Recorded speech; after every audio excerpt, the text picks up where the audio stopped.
ഇപ്പോൾ ലാലി വിൻസെന്റ് കൂടി നമുക്കൊപ്പം ചേരുന്നുണ്ട് തത്സമയം. അതിനകത്തൊരു കൺഫ്യൂഷൻ നമുക്ക് തീർത്തേക്കാം. ലാലി വിൻസെന്റ്, നമസ്കാരം. ലാലി വിൻസെന്റ്, ഇപ്പോൾ നിങ്ങൾ സുഹൃത്തുക്കളാണെന്ന് എനിക്കറിയാം. നിങ്ങൾ തമ്മിൽ അഭിപ്രായ വ്യത്യാസമുണ്ടായ നിർഭാഗ്യകരമാണ്. പക്ഷേ അതിനകത്തൊരു ക്ലാരിറ്റി വരുത്താൻ വേണ്ടി മാത്രമാണ് ഞാൻ രണ്ടുപേരെയും അതിൽ ക്ഷണിച്ചത്. ലാലി നേരത്തെ പറഞ്ഞത് ഈ അനന്തകൃഷ്ണനെ പരിചയപ്പെടുത്തിയത് അനന്തകുമാറാണ് എന്നാണോ, അതോ അനന്തകൃഷ്ണനാണ് അനന്തകുമാറിനെ പരിചയപ്പെടുത്തിയതെന്നാണോ? പക്ഷെ താങ്കളാണ് അനന്തകുമാറിനെ പരിചയപ്പെടുത്തിയതെന്നാണല്ലോ ശ്രീ അനന്തകുമാർ പറയുന്നത്. ലിബി സജീന്ദ്രൻ, ക്ഷമിക്കണം, പറയാവോ? പറഞ്ഞോളൂ. എനിക്ക് തോന്നുന്നു അനന്തകുമാർ സാറിന് ചെറിയ ഓർമ്മപ്പിശക് വന്നിട്ടുണ്ടാകും. ഞാൻ 2019 അവസാനത്തിലാണ് ഈ അനന്തുവിനെ തന്നെ കാണുന്നത്.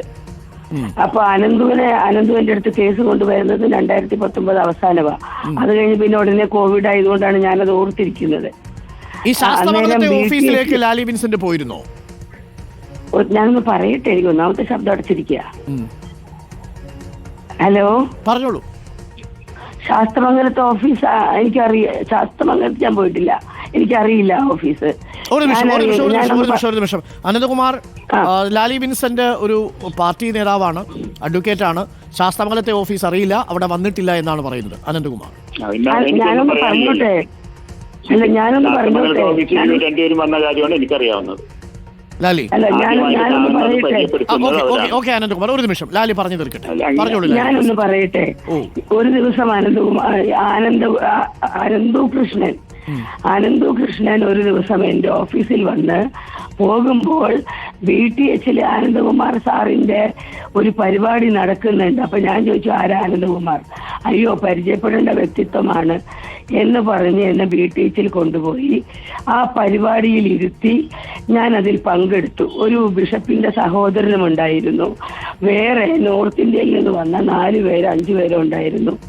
പിന്നെ അവിടെ വിളക്ക് വെച്ച് പ്രാർത്ഥനയൊക്കെ ഉണ്ടായിരുന്നു. അതാണ് ഞാൻ ആദ്യമായി കണ്ടത്.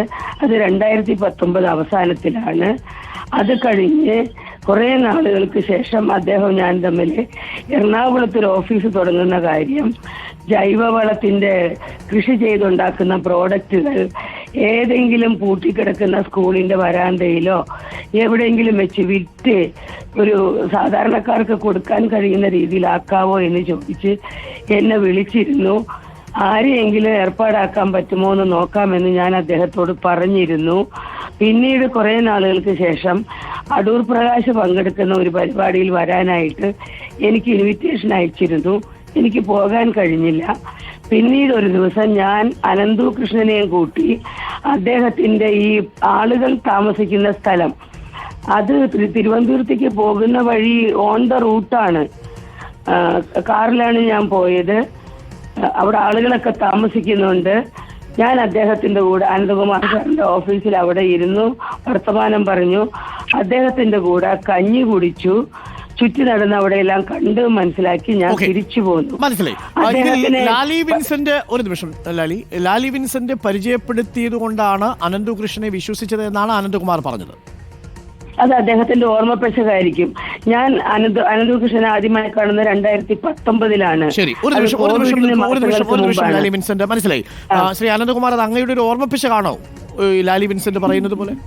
ഓർമ്മപ്പിശകാണെങ്കിൽ ഓർമ്മയുടെ പിശകുള്ളപ്പോൾ ഞങ്ങൾ ഈ പ്രസ്ഥാനമെല്ലാം നിർത്തും. നമ്മൾ ഓർമ്മപ്പിശക ഉണ്ടെങ്കിൽ എല്ലാ കാര്യങ്ങളും പറയുന്നതാണ്, അല്ലാതെ നമുക്കിപ്പോ ഇതിനകത്ത് വളച്ചൊടിക്കേണ്ട കാര്യങ്ങൾ.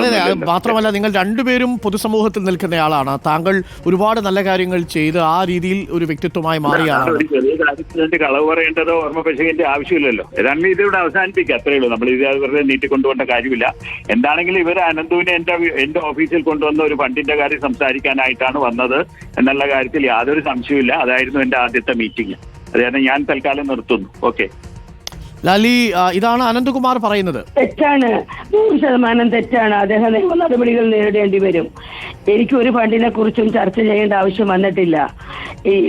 അങ്ങനെയാണെങ്കിൽ എന്ത് ഫണ്ട്, ഏത് ഫണ്ട്? അദ്ദേഹം പറഞ്ഞല്ലോ, ഇന്നലെയും അദ്ദേഹം പറഞ്ഞു അദ്ദേഹത്തിന്റെ ട്രസ്റ്റിന്റെ പേപ്പറുകൾ ഹാൻഡ് ഓവർ ചെയ്തെന്ന്.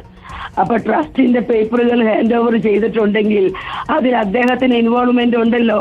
ആ ട്രസ്റ്റിന്റെ പേപ്പറുകൾ ഹാൻഡ് ഓവർ ചെയ്തത്. അനന്തകുമാർ അങ്ങ് തുടരുന്നുണ്ടോ? അത് പറയാൻ അങ്ങനെ ആർക്ക് ഹാൻഡ് ഓവർ ചെയ്തു, എന്ത് ഫണ്ട്, ആ പേപ്പറുകൾക്ക് എന്ത് സംഭവിച്ചു, ഇദ്ദേഹം എന്ത് ഫോളോ അപ്പ് ചെയ്ത്. ഓക്കെ, അനന്തകുമാർ ഫോൺ ഡിസ്കണക്ട് ചെയ്തിട്ടുണ്ട്. ലാലി വിൻസെന്റ് മനസ്സിലായി. ഇതിൽ എനിക്കിനി അറിയേണ്ട ഒരു കാര്യം, ലാലി വിൻസ്, ഇതൊക്കെ ഇനിയിപ്പോ അന്വേഷണത്തിൽ വരുന്ന കാര്യമാണ്. ഇതെന്തായാലും എവിടെയാണ് തെറ്റ് സംഭവിച്ചത് എന്നുള്ളത് അന്വേഷണത്തിൽ തെളിയട്ടെ. പക്ഷെ ലാലി വിൻസെന്റ് എനിക്കൊരു സംശയമുണ്ട്. അതെ, തീർച്ചയായിട്ടും ലാലി വിൻസെന്റിന് ഇതൊരു CSR ഫണ്ടാണെന്ന് അറിയാമായിരുന്നു. CSR ഫണ്ട് വഴിയാണ് ഈ പണം ഈ ഗുണഭോക്താക്കൾക്ക് നൽകുന്നത്, ഗുണഭോക്തൃ വിഹിതത്തിന്റെ കൂടെ നൽകുന്നത് എന്നത് അറിയാമായിരുന്നു ലാലിക്ക്.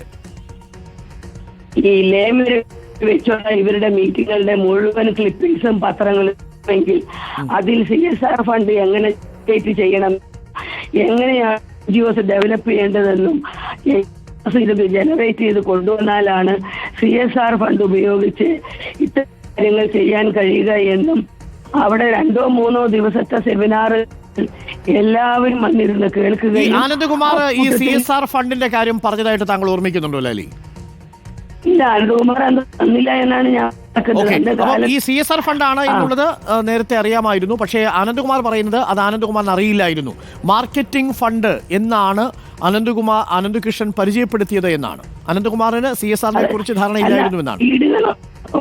ഇവരുടെ ഡീഡുണ്ടല്ലോ, ഈ ഡീഡുകളൊക്കെ പോലീസിന് കിട്ടുമല്ലോ. ഓക്കെ, ആ ഡീഡിൽ തെളിയട്ടെ.